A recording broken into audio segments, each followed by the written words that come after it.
It is very important for Lynn to get off to a good start. The Diamondbacks have scored a combined 9 runs in the first inning in games 1 and 2. Chargers running back Austin Eckler said he will play in Monday night's game against Dallas at SoFi.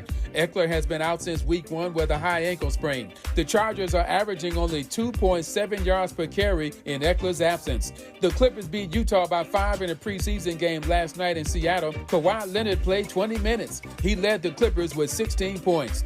No debates, no speculation, just the info you need. That's your KBLA Sports Minute. I'm Ray Richardson. More news, opinions, and conversation when we come forward on KBLA Talk 1580. On October 12, 2022, Nuri Martinez resigned from the Los Angeles City Council. This came a few days after the world heard Nuri and other elected members of the council speak disparagingly about black people, indigenous people, and others. This white guy with this little black kid bouncing off the effing walls on the floor. There's nothing you can do. And what participants believed was a private conversation. Racism, colorism, homophobia, and bigotry were exposed like never before. The effort to undermine the political influence of black fellow citizens was specifically targeted by these so-called leaders. Everyday people stormed the doors of City Hall demanding immediate resignations.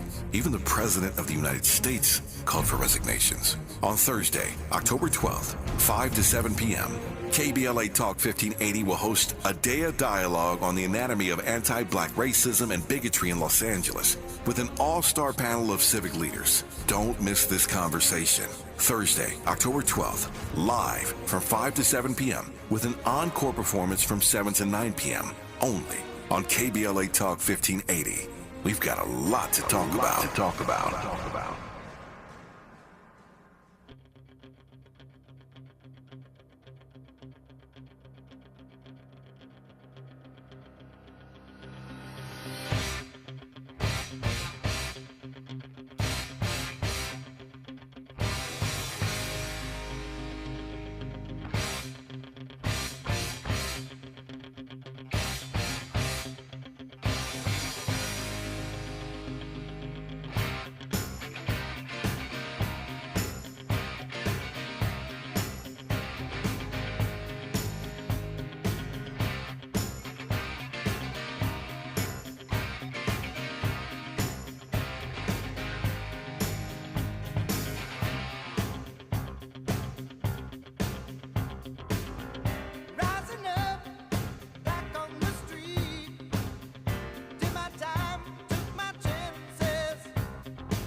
Now that's walk-on music. KBLA Talk 1580. Walking into the studio right now, he is a professor of chemistry at Caltech. Got a BS in chemistry from UC Berkeley and a PhD from Caltech, and did some postdoctoral training at UC Berkeley, joined the UCLA faculty, now at Caltech. Dr. Hosea Nelson, good morning. Good morning, Dominique. Thanks for coming in. This is your first time at KBLA, and I'm so glad that you're here. It is. I'm glad to be here. Thank you for having me on. Okay, I'm going to get this mic a little closer to you. I'm a radio, not rookie, but... No, you can't say rookie because you were on yeah. front page with me a couple times. I know, but usually it's on the cell phone. That's true. That's true. Well, welcome to KBLA. I'm glad you could come in, and we're YouTubing together. If you want to see Dr. Nelson, see what somebody really smart looks like, go on youtube.com, KBLA 1580. So you are doing a lecture called The Chemistry of Everything. And just the title of that made me start thinking about how, even though we don't necessarily ponder it because we're not scientists, most of us, there is chemistry of everything. Chemistry touches everything. I'm going to go a step further and say everything is chemistry. Okay. Right. So everything that we observe in life. So right now, the emotions you're having, the smile you have because you have a handsome man sitting across from you, that Of is course. a chemical reaction in your body. Your drive and desire to be successful, I think, can be rooted to the chemical makeup of our bodies and how we want to reproduce and expand our genes. It's part of evolution. So it is everywhere. And I think, what's exciting to me and why I do what I do is because despite the fact that it's everywhere, we actually only understand around 5 or 10% of what all of that chemistry is. And when you say we, you're talking about you guys, the scientists, not us, the regular clueless folks. That is correct. I don't know about clueless, but well, chemically clueless. Maybe it's true that most quote unquote clueless folks actually really understand it, right? And really feel it. But on some level, yeah. On some level, yeah. Yeah, but you're saying the scientists only understand about 5 to 10%. Yeah, so a lot That's insane. Yeah, so we, in my field, we call it chemical dark matter. Where there's all these chemicals made by organisms, trees, bugs, fungi, even our own bodies. Our own bodies. The microbes that live in our gut. Right. And those all dramatically affect our experience, and we are blind to a lot of it. And so I think kind of like 20 years ago, there was a big project called the Human Genome Project, where we understood all of the human genes and what they encoded. I think in the next 20 years and 30 years, we're going to understand all of the chemicals of nature and how we can use them to the benefit of humanity. So as a young Black kid in America, what made you say, I want to understand this? This is interesting. This is what I'm gonna, because it's it's a rigorous path, right? Yeah. So for me, it's I have a very circumtuitous path. So I actually didn't finish high school, and I one of the reasons I didn't finish high school, ironically, is because I failed chemistry twice. Wow. and so I went around and I did a bunch of random stuff, and at some point, most of that being manual labor, and I'm pretty lazy, and so at some point I said, well, I got to get a degree, I got to go back to school, and in the end, there was a summer job that was an internship in a research lab that paid $2,500 for the summer. And I was like, okay, great, I'm going to go make $2,500 so I can, pay for myself as I think I was 23 or 24 at the time. And I fell in love with research, and I decided to go back to school and went to community college and, spent 6 years at community college and a couple of years at UC Berkeley, and then, kind of fell into it and was in the right place at the right time. You found your purpose. I found the purpose, yeah. That's wild, though. And it's such a great story because it's so easy to give up on things, on anything. I failed chemistry. I dropped out of school. And what makes a manual laborer say, I'm going to go work in a research lab? Yeah. I know it was the money, but how do you get that position? Like, a lot of luck, no, I'm serious. And I think it's a lot of luck. And I think that's a big problem with society. And a lot of these professions are, you can get in through luck, but most people get in because they've had just everything kind of put in front of them in the right place in the right order for them to make it there, right? And so I think that's why we have in the science field, we have this huge disparity, both from a socioeconomic standpoint and also a racial standpoint because of that. It's if you're not in that circle that's destined to be there, you really just got to get lucky. Yeah, and that's unfortunate. Well, I know you're doing, just your presence here, but just the work that you do in the world. You're blazing a trail for others to get in as well, to make those choices. Yeah, I think we're trying to. There's a lot. I think the face of science is changing. I don't know if that's a function of the world changing, but certainly in our community, I think there's a lot of intellectuals who are, I think the right things and have the correct perspective on what we need to achieve as human beings. And that does manifest itself in our community. So, I think a lot of times, some of the most powerful people in my field are women, and there are now more and more people of color becoming scientists. Not enough, but, we're starting to make headway and have a presence. It's moving in the right direction. It's moving in the right direction. Yeah. So that's a positive thing that I'm always a little surprised by, because I always have a skepticism and distrust, like I think a lot of listeners might, but then I see these little bright things and I see people behaving the correct way and doing the right things, and, I have hope, so. Yeah. Well, during the height of 2020, you were kind enough to talk to us about COVID, talk to us about vaccines. And here we are in 2023. I won't say on the other side, but things are much different now than they were then when we were in 911 emergency mode worldwide. And I want to talk to you about your reflections on that when we come forward. We're talking with Dr. Jose. Oh, and I mentioned the lecture, but I didn't say where. The Chemistry of Everything is a lecture you're doing that's open to the public. Correct. And it's coming up. It's coming up on the 18th of this month, and it's at Caltech, but there's an online broadcast as well.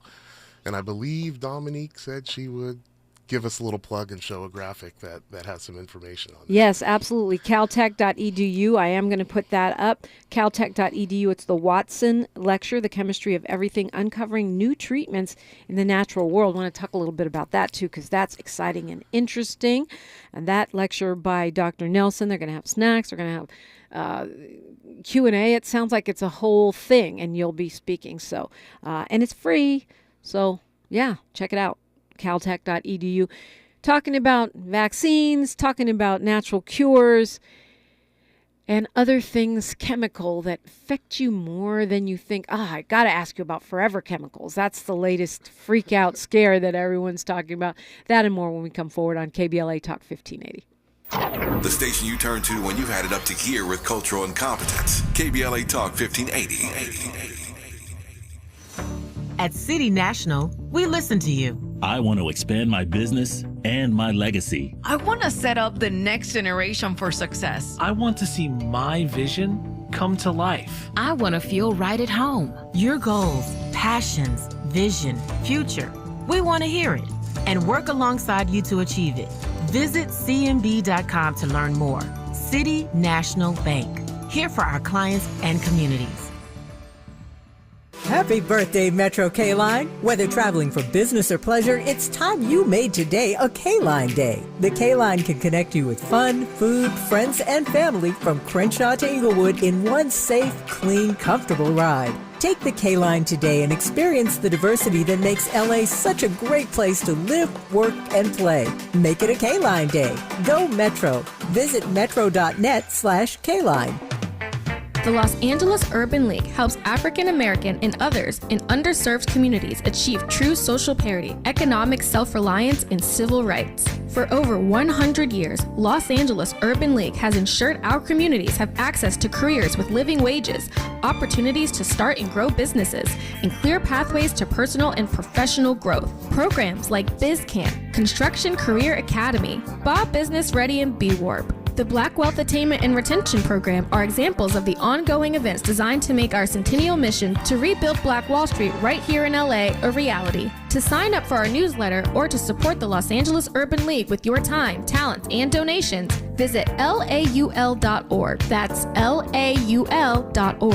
The Los Angeles Urban League is a proud sponsor of Urban Family Focus, Saturdays at 7 a.m. on KBLA Talk 1580. King C. Gillette knows you're dedicated to your barbershop routine. But what about after? What's your routine for facial hair to avoid dry skin, itching, and beard rough?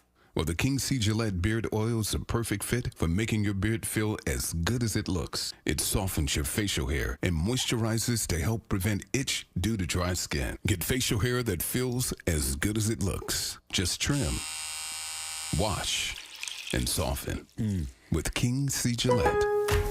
Klein tools are new at Lowe's, pros. Lowe's knows you want top brands and quality products, and Klein Tools delivers. Right now, get the Klein 3-piece ModBox mobile workstation for $319.94 and the Klein 5-piece cushion grip screwdriver set for just $34.97, both exclusively at Lowe's. Shop the largest selection of Klein tools, the highest quality tool brand at Lowe's. Because Lowe's knows tools, Lowe's knows pros. Thanks for waking up with Dominique DiPrima on KBLA Talk 1580. And today you're waking up with Dominique DiPrima and Caltech chemistry professor, researcher, Dr. Hosea Nelson. And I put inventor when I put you on Instagram because you're always, as a scientist and as a chemist, thinking up things, right? How can I cure this or fix that or make this easier, right? Isn't that part of your job? Yeah, that's why I do what I do. It's the I think a big part of it is to try and contribute to humanity and make discoveries and increase knowledge, but part of it is selfish, and just the thrill of discovery is what gets me up in the morning on a daily basis.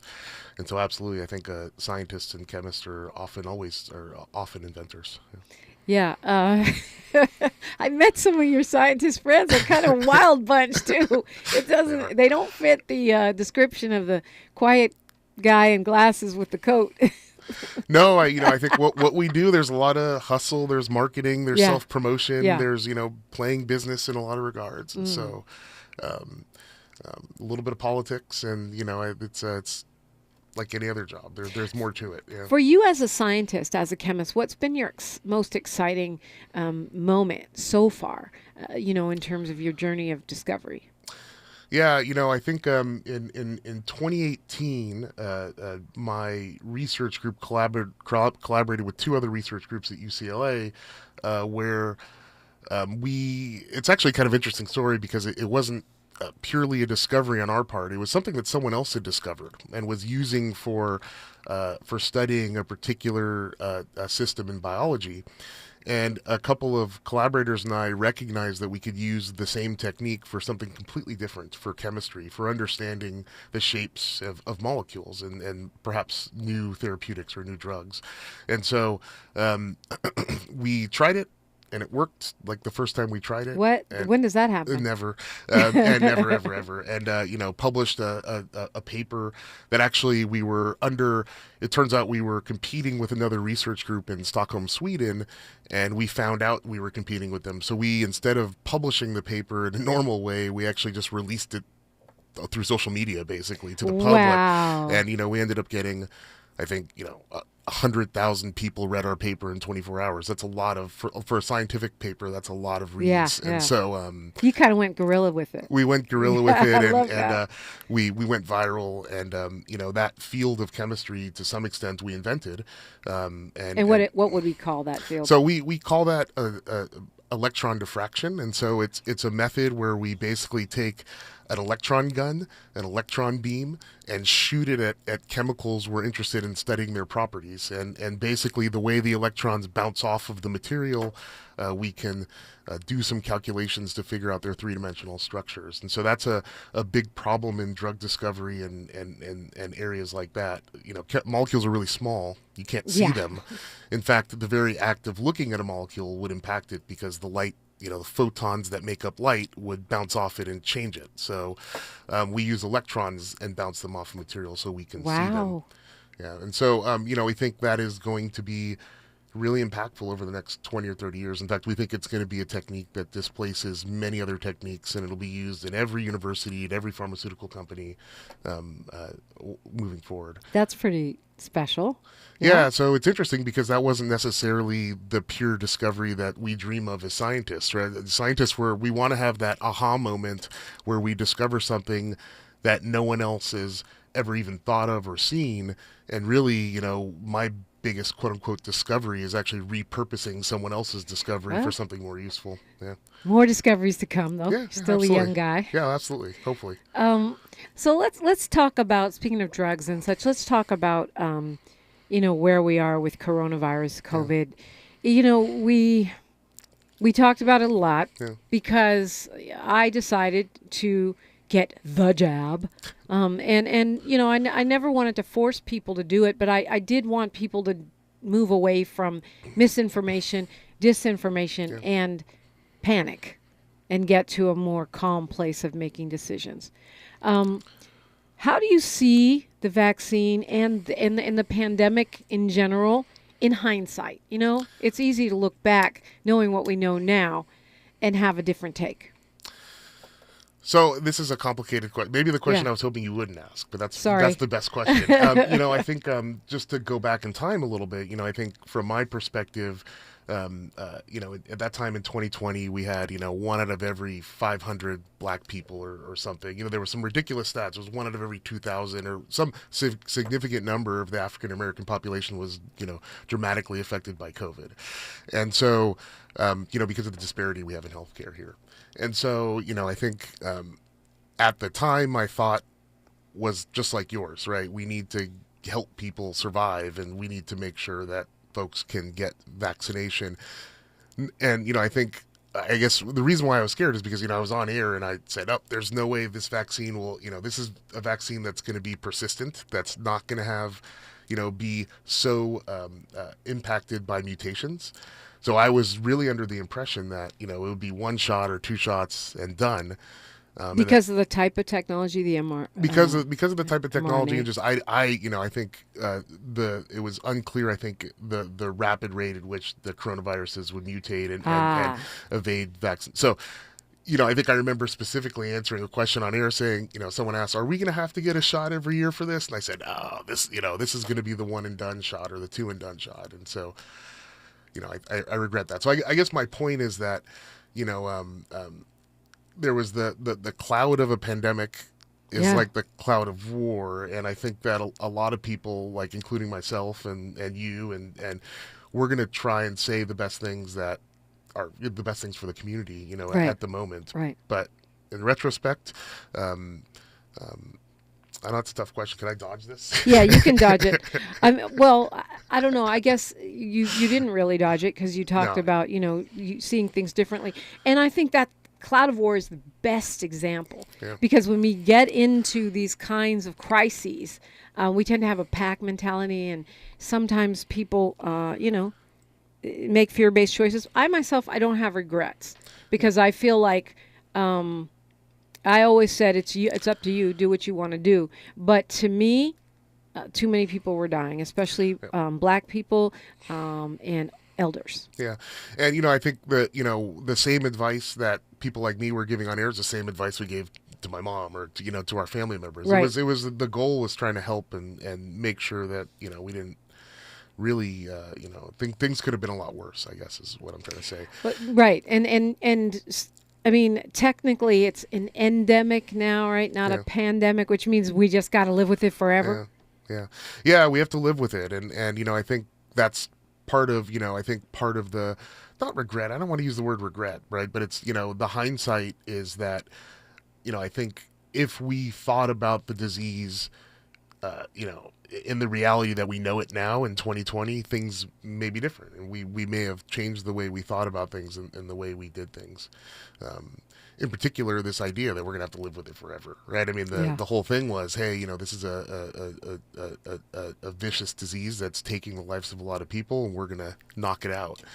Yeah, that we can eradicate it. But I feel like I've seen a news story after news story.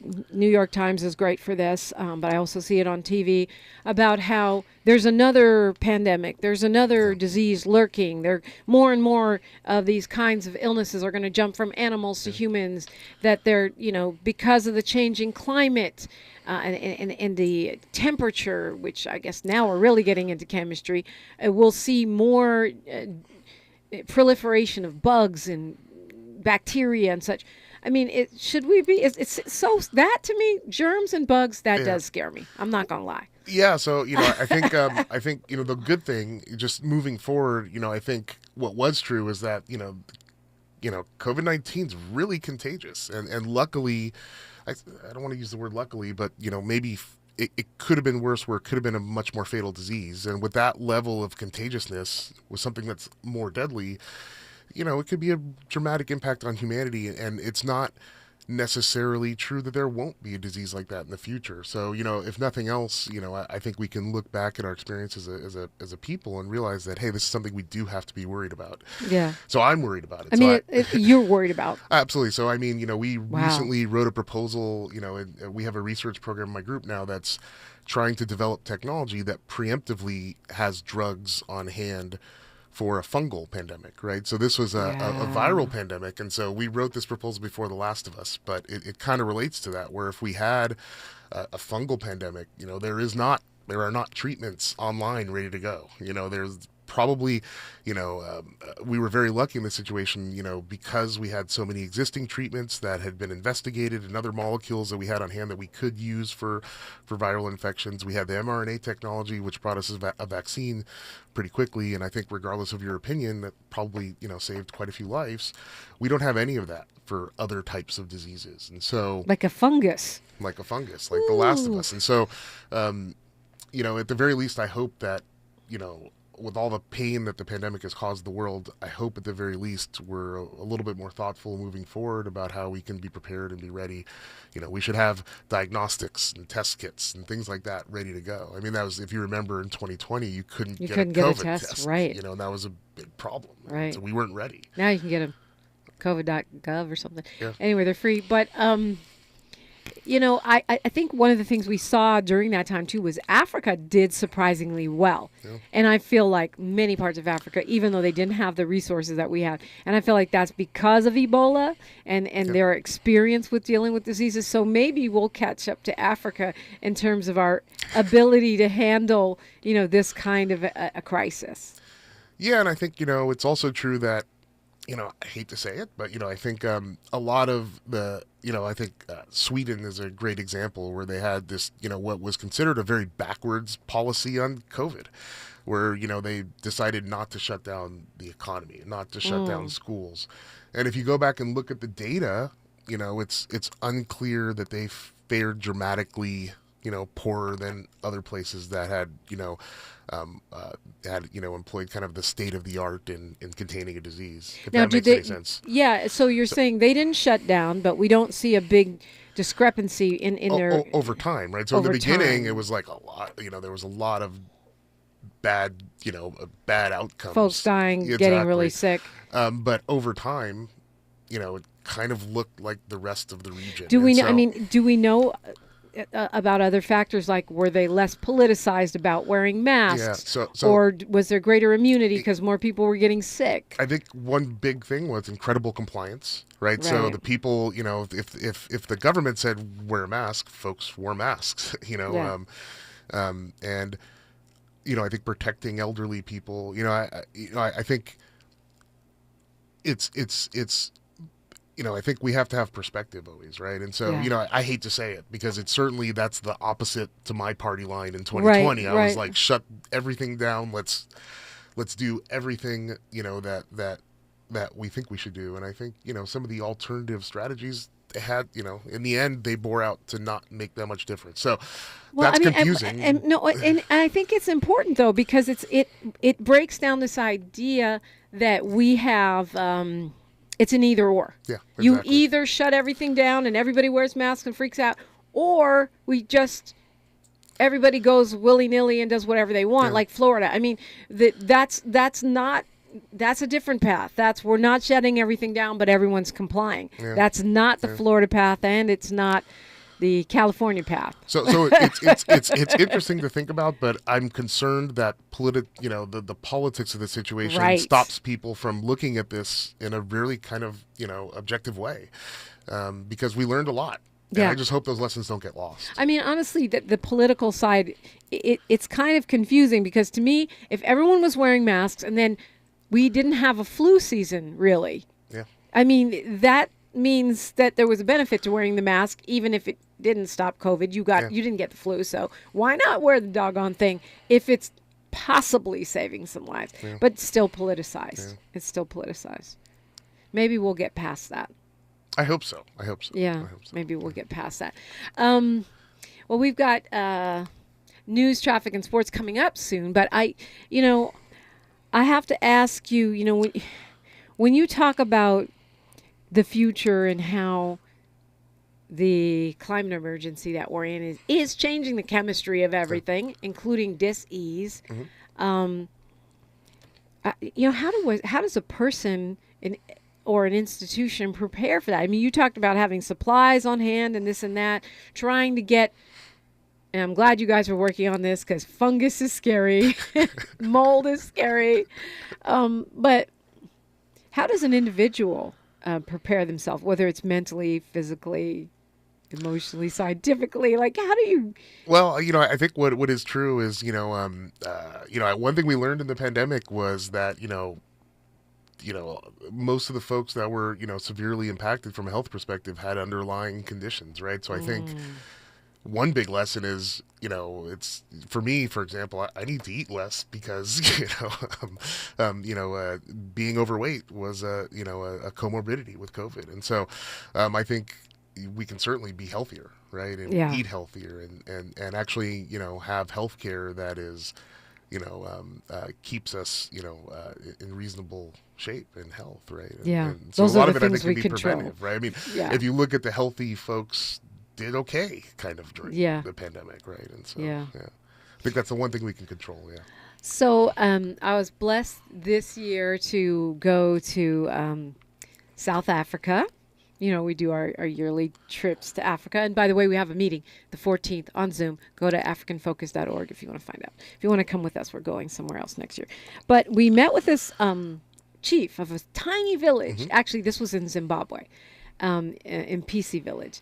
And he gave us this big, I thought I had found Dick Gregory in the middle of Zimbabwe. He went on this big rant about how so many of the natural cures are co-opted by pharmaceutical companies, and now they have side effects, and how we need to get back to our natural healing. And maybe I'll send you that lecture. I taped some of it. Anyway, you're talking about the chemistry of everything at Caltech, and on the 18th at 7:30, free to all. How much of what he's saying is true as far as you're concerned from a scientific perspective? The cures that come from nature that we can use as they are, and the cures that come from nature that are then elevated or processed in different ways to become pharmaceuticals? That is a great question. I think I think the start of the answer is that more than half of pharmaceuticals we have today on market come from some sort of natural source. And a lot of times those are identified in exactly the way you described, where there's some sort of organism that we know has been used traditionally to treat a disease. And then chemists go in to that organism, like myself, and try to figure out what the chemical components are that are actually useful and actually, therapeutically beneficial. The bigger question, I think, is, it sounds like, there's an idea that perhaps you could just eat the organism. So, for example, there's a cancer treatment that comes from the Pacific yew tree, and it's called Taxol. So if you have breast cancer or ovarian cancer, there's a chance that that's the chemotherapy that you used, and it's a very strong drug, and probably people on chemotherapy won't like to hear me praise it, but it has saved lives. That comes from that tree, and it comes from the bark of the tree. I don't know the bioavailability, so probably if you went and ate the bark, it wouldn't help your cancer. But if it did, there's actually not enough bark on the planet to sustain a medicine that's going to treat millions of people. And so even if we could just use organisms directly, without extracting the chemical components that are, physically responsible for combating the disease, a lot of times there's not enough of it, right? So it comes from nature, but there's not enough of it to supply the demand. And we couldn't farm it?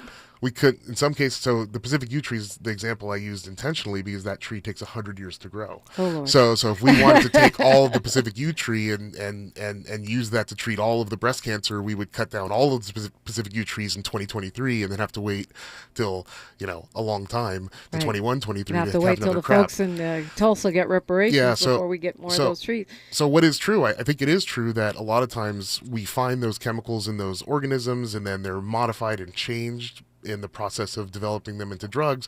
And I think, that probably doesn't make side effects, and there's other impacts of that. But in many cases, there is no alternative. And so it's a mixed bag.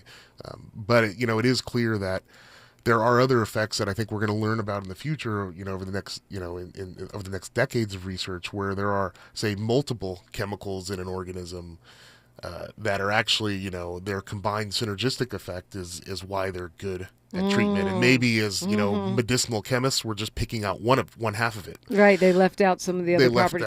I think about that, when they say eat whole foods instead of just taking supplements. I think about what micronutrients or whatever smaller than a micronutrient. I don't go smaller than that. And how we don't even, some of the things that are good there, we probably don't even know what they are. Absolutely. It's part of the chemical dark matter, that the other 95% of things we don't really know. And so I think that's true. And one thing that, I would hope for is that, at least for us and the things we do, to really start to build relationships with people that have been using natural remedies to fight disease. For a couple of reasons. One, maybe we'll understand how to make a pharmaceutical that can be distributed to millions of people or hundreds of thousands of people that has less side effects and is more, less, harmful. The other reason is to support the communities where those remedies come from, right? So I don't want to be the natural product medicine Christopher Columbus, no, I'm serious. Maybe that was a bad reference, but no, it was a great reference, right? Just come and colonize your traditional medicine. Maybe take all your trees or, and so, I think greater collaboration between the scientific community and traditional medicine, I think could lead to some really interesting things. So, in Ghana, they have a whole center on the top of a mountain. I can't think of the name of it. It's in Accra where the government grows and actually rates the potency of all these different natural cures that the local people have been using for centuries. And you can just go up there and, for a couple bucks, you can get your moringa or your echinacea or whatever it is from a reputable source. I think that's pretty cool.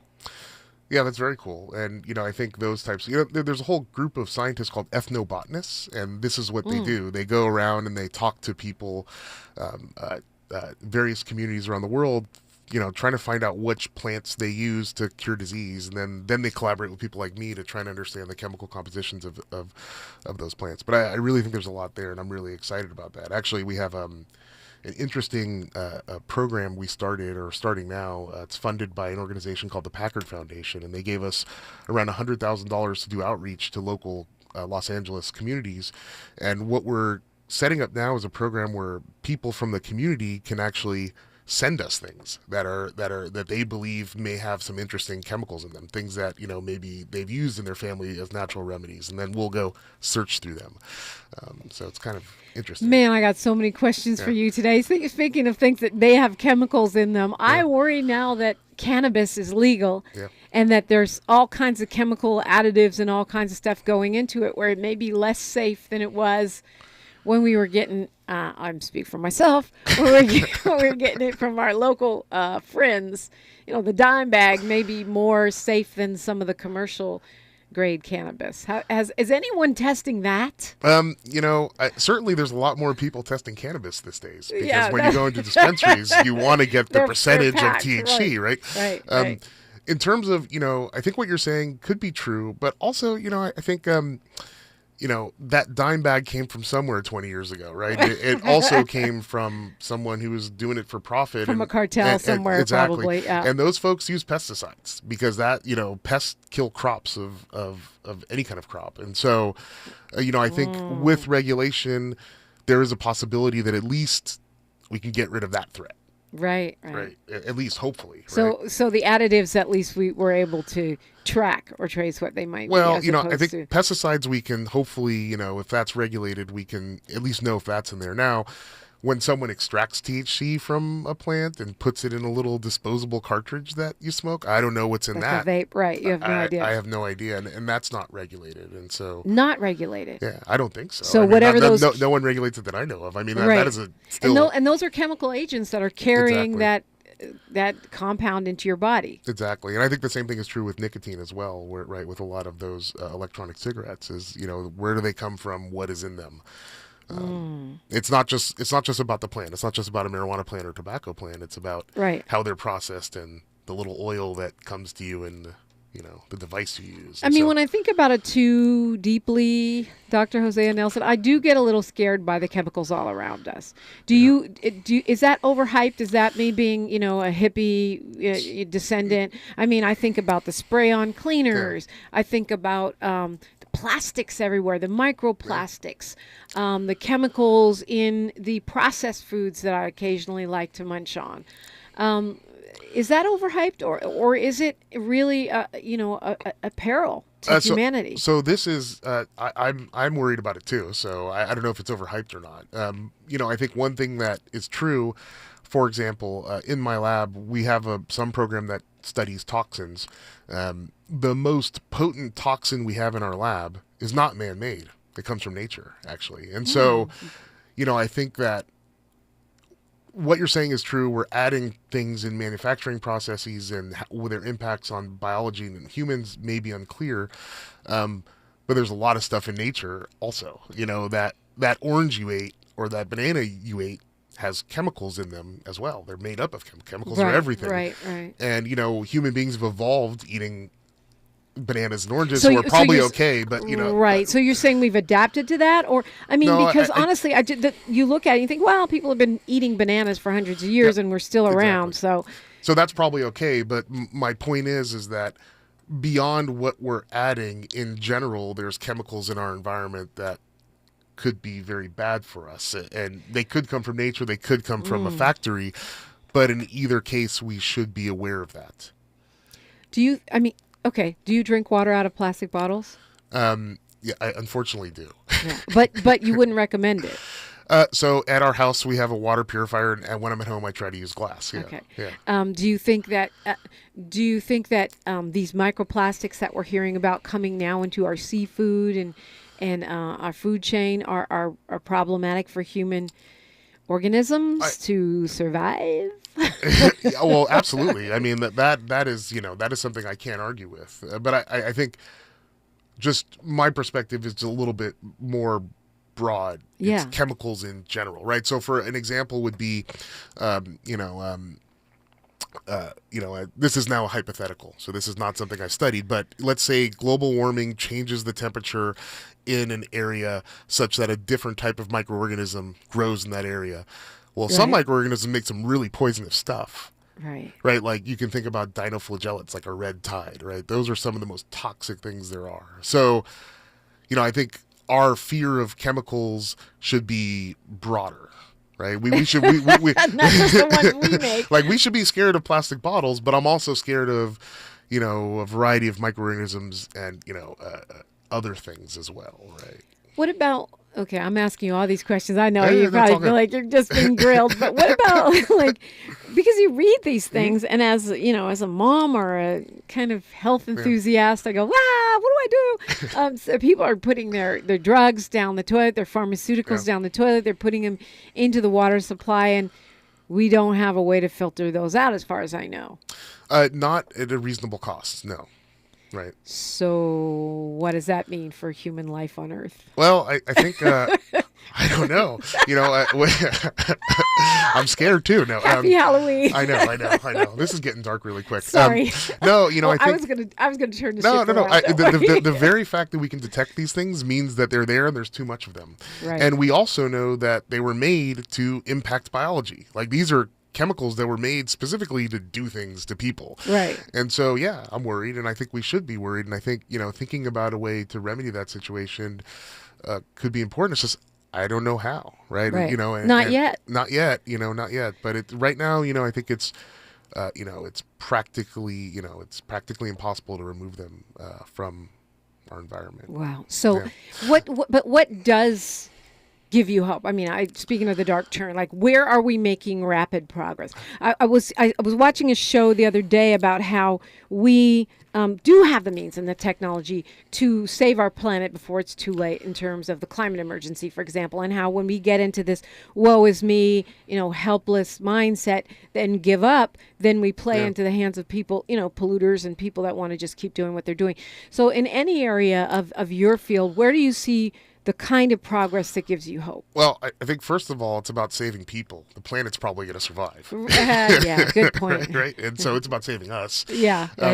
I'm really hopeful about medicine in general. I think that what's happening now is we're getting better ways of thinking about how to make medicines that combat really, really challenging disease. I think in the past couple of decades, we've had a cure for Hep C, hepatitis C, things that were, I thought, maybe 30 years ago were thought to be impossible.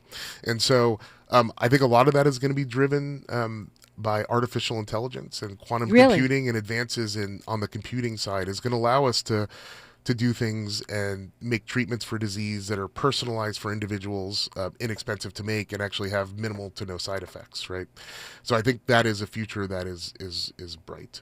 And that's the not so dark side of artificial intelligence. Yeah, so I'm not so scared. I think I'm not. And Take that, Elon Musk. I know. So what I'm scared about is the ability to manufacture false and misinformation, right? That's the horrifying thing. So-called, what do they call it, hallucination? Yeah. But I'm not so worried about Terminator scenarios where there's like a computer that like makes robots that kills us all. That's not happening. Okay. I mean, I for the longest time, I was like, well, couldn't we just pull the plug? I mean, and cut the power source. But then when Elon Musk started saying it, I was like, ooh, well, maybe he knows something. I don't know. But that was before, we started seeing the self-driving cars that don't really drive themselves and some other technological mispredictions. I don't know if that's a word, but that came from him. Then I was like, well, maybe we were right. I mean, we have a running joke because Siri cannot find any black sounding names in my phone. If you say, Siri, call LaQuisha, calling Linda. I'm like, okay, our AI overlords are not there yet. They're not that good. Yeah, no. I'm not worried. But, the misinformation thing is kind of horrifying, right? When you see some of the videos that are kind of made up, it's a little scary, right? I mean, they can make a video of you or of me, and a lot of people that aren't literate, technically literate, would believe that.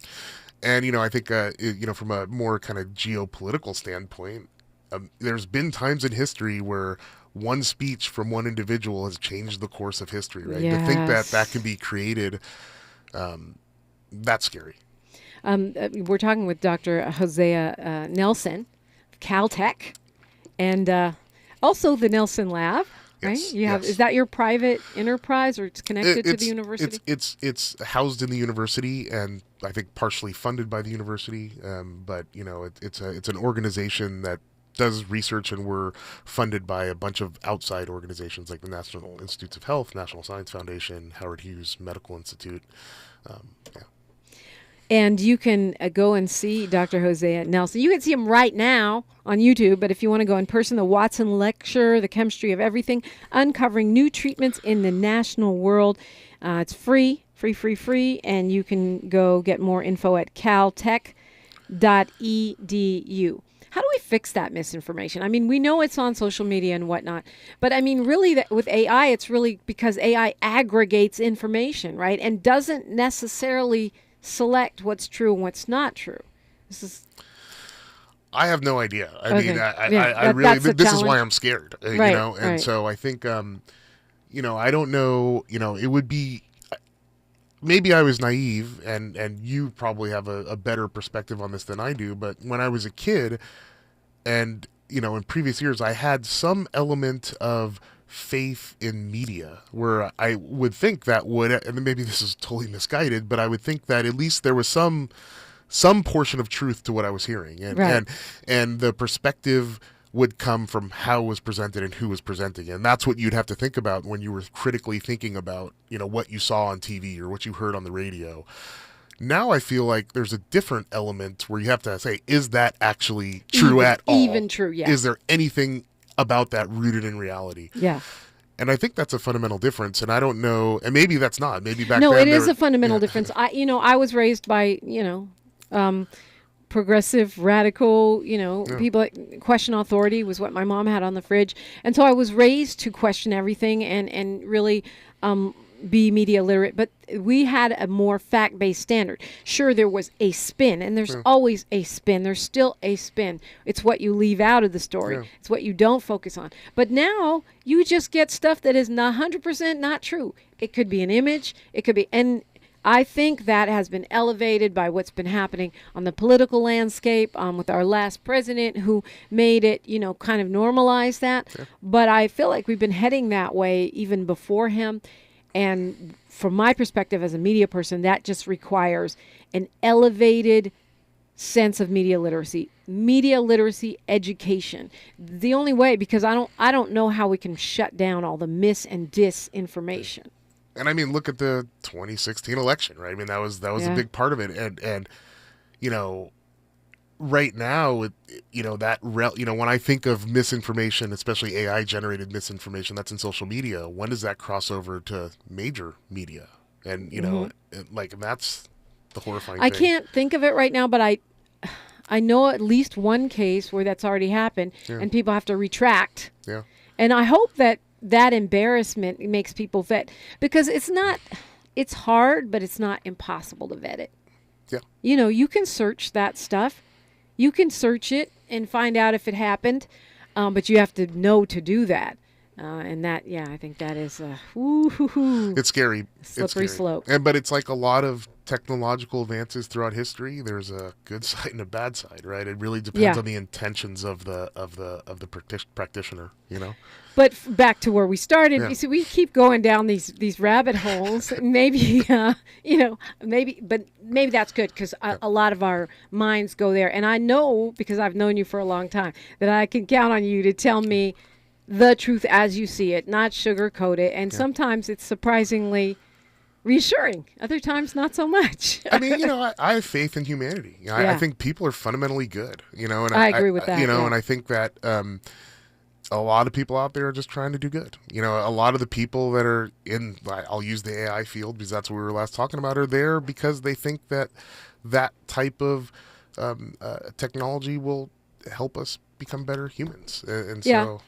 that's true, but then just like the media, we can only see things through our own eyes, right? And so that's why when you get into AI, facial recognition technology and such, you have this incredible racial bias there, right? It can't recognize Black people or Latino people, and it makes me wonder, where else is that kind of bias found?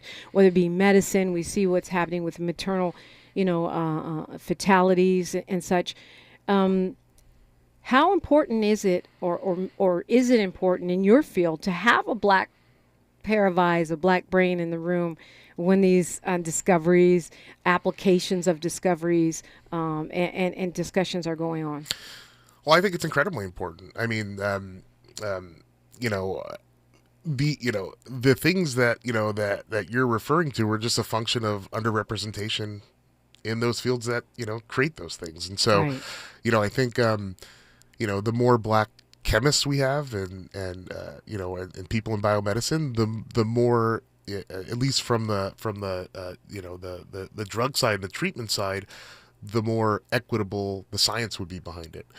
But I do think that overall the underrepresentation is just a function of the bigger problem in our country, right? And there's this wealth inequality and all these other issues that drive that.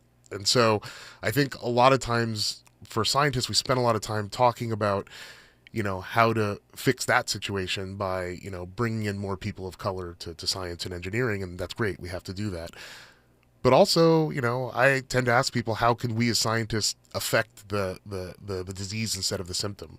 Right. The fact that we're not in science isn't because we're not great scientists. It's because most of us never had the opportunity to become scientists. Right. And so how do we fix that more globally? And so from a root cause perspective, and that I don't have an answer to. And it's really hard to make neat little programs that address that. Right. But I mean, that's something that, Or neat big programs. Right. Yeah. Right.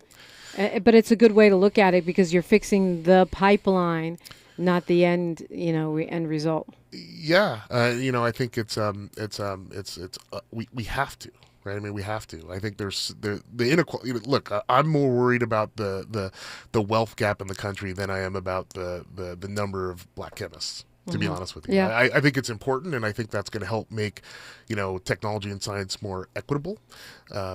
But I'm more concerned about the root cause, because there's a lot of I think there's just poverty, disparity, all these other things that affect the human experience more. Yeah. So okay, I got to get this in before you get out of here, because you said we're talking about Black people and impacts, and you're a chemist, and I know you've heard about how the chemicals that we, especially Black women, put on our hair, put on our skin, are causing cancer, are causing harm. And I know it's not just Black women, but we are disproportionately affected and impacted by things like breast cancer. How do you, or how would you, as a world-renowned chemist, how would you vet a product or item that you were going to put on your baby or your loved one or yourself?